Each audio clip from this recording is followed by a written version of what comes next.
5 տարեկան փոքրիկ աղջնակի հորը Վանից գաղթելու ճանապարհին սպանել էին, եւ նա մոր ձեռքը բռնած 15 օր շարունակ բոբիկ ոտքերով քայլելով հասել էր Վաղարշապատ։ Երբ հաստատվում են Վաղարշապատի միաբաների երկհարկանի շենքի մերձակայքում, փոքրիկ աղջիկը իր ճակճքած ու վերքերով լի ոտքերով ամեն օր գնում էր մոտակա աղբյուրը ջրի եւ հերթ կանգնում։ Հենց այդ հերթում էլ նրա բոբիկ ոտքերը գրավում են բանաստեղծի ուշադրությունը։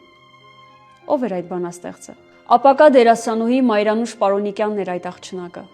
Հետագայում նա պատմել է. մի մարդ մոտեցավ, նայեց ինձ քրքրված շորերիս,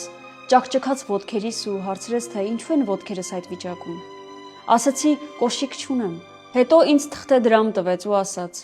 մորդ կասես, որ սրանով քեզ համար կոշիկ առնի։ Վազեցի մերոնց մոտ, դրամը տվեցի մորս ու պատմեցի եղածը։ Հարցրին, ով էր այդ մարդը։ Նայեցի աղբյուրի կողմը, տեսա այն մարդը դեռ այնտեղ է։ Ցույց տվեցի։ Ասացին Հովհաննես Թումանյանն է։